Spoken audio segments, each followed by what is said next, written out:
You searched how to buy shares of Dateline Resources Ltd, a mineral exploration company listed on CBOE AUS under the ticker DTR.ASX.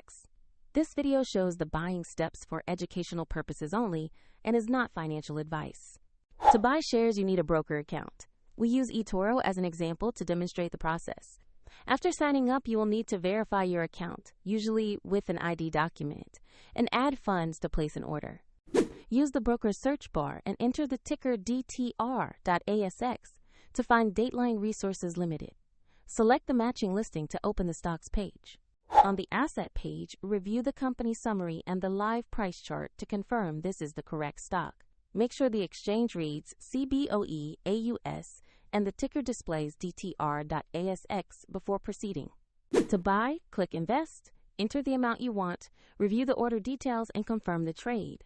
If the market is closed, the order may be scheduled or rejected, and if you lack funds, the platform will prompt you to add them before the order can be completed.